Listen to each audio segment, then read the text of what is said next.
Guys, ಇವತ್ತಿನ video ಅಂತ ಹೇಳಿದ್ರೆ ಎಗ್ ಕರಿ ಹೆಂಗೆ ಮಾಡೋದು ಹೇಳಿ. ಎಗ್ ಕರಿ ಹೆಂಗೆ ಮಾಡೋದು ಹೇಳಿ, ಫಸ್ಟ್ ಎಗ್ ಬೇಯಿಸ್ಕೊಂಡು ಎಗ್ ಬೇಯ್ತಾ ಆಯ್ತು.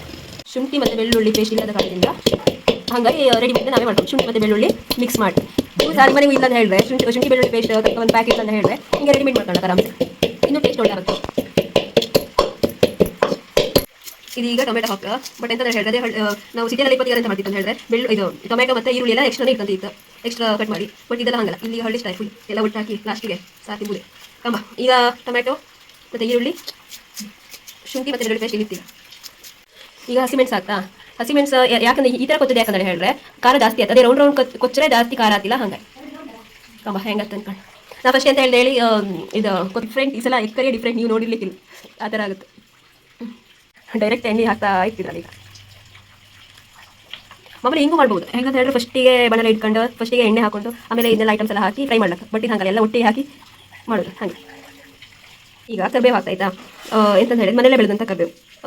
ಈ ಥರ ದಂಟು ಕೆಲವರಿಗೆ ಹಾಕ್ತಾಯಿತ್ತು. ಅದೆಂತಕ್ಕಂತ ಹೇಳಿದ್ರೆ ಒಳ್ಳೆ ಪರಿಮಳ ಬರಲಿ ಅಂತ. ಸೂಪರ್ ಆತ್ ಮಾತ್ರ, ಒಳ್ಳೆ ಪರಿಮಳ ಬಾತ್ ಮಾತ್ರ. ಮಾಮೂಲಿ ಸೌದಿ ಒಲೆಗೆ ಮಾಡ್ತಿರ್ಬೋದು, ಗ್ಯಾಸ್ ಆಗಿ ಮಾಡ್ತಿಲ್ಲ. ಸೌದಿ ಒಲೆ ಮಾಡಿದ್ರೆ ಟೇಸ್ಟೇ ಡಿಫ್ರೆಂಟ್ ಮೀನ್ಸ್ ಒಳ್ಳೆ ಇರುತ್ತೆ, ಸಖತ್ ಮಾತ್ರ.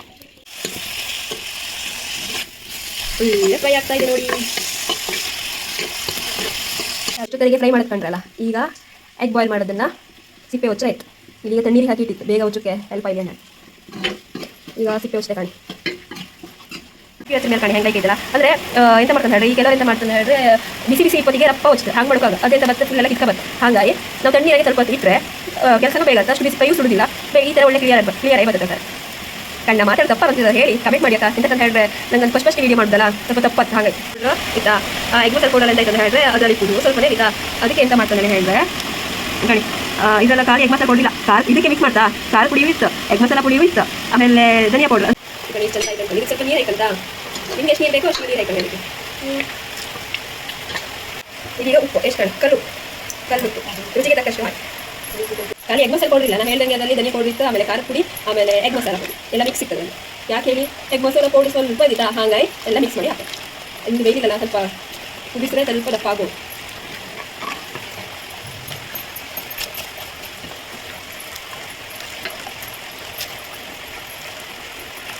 ಗಮ ತಿನ್ಲಿಕ್ಕೆ ಯಾವ ಥರ ಇಷ್ಟ ಇರ್ಬೋದು.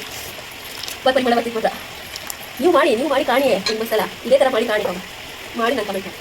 ಲಾಯ್ ಕುದಿತಿತ್ತ ಕಾಣಿ ಒಳ್ಳೆ ಗುಳಿ ಬರ್ತೈತೆ ಆ ಥರ ಕುದಿತಿತ್ತು. ಅಂದರೆ ಅಷ್ಟು ಗುಳಿ ಬಂತ ಹೇಳಿ ಅಷ್ಟು ಕುದಿತು, ಅಷ್ಟು ಒಳ್ಳೆ ಕುದಿತಿತ್ತು ಅನ್ಕೊಂಡು.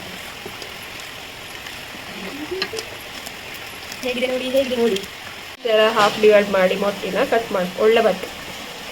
ಇದನ್ನೇ ಹಿಂಗೆ ಮೊಟ್ಟಿ ಕಟ್ ಮಾಡಿ ಹಾಕ್ರೆ ಬೇಯಿಸಿದ್ದ ಮೊಟ್ಟೆಯನ್ನು ಈ ಥರ ಕಟ್ ಮಾಡಿ ಹಾಕುತ್ತಾ ಕಣಿ ಎಂತಂದು ಹೇಳ್ತಾರೆ. ಖಂಡಿತ ಸುಮ್ಮನೆ ತಿನ್ನಬೇಕಂದಲ್ಲ. ಲೈಕ್ ಕೊಡಿ, ಕಮೆಂಟ್ ಮಾಡಿ, ಶೇರ್ ಮಾಡಿ, ಸಬ್ಸ್ಕ್ರೈಬ್ ಮಾಡಿ, ಪ್ಲೀಸ್ ಸಪೋರ್ಟ್ ಮಾಡಿ. ಈ ಥರ ಆಯಿತಾ.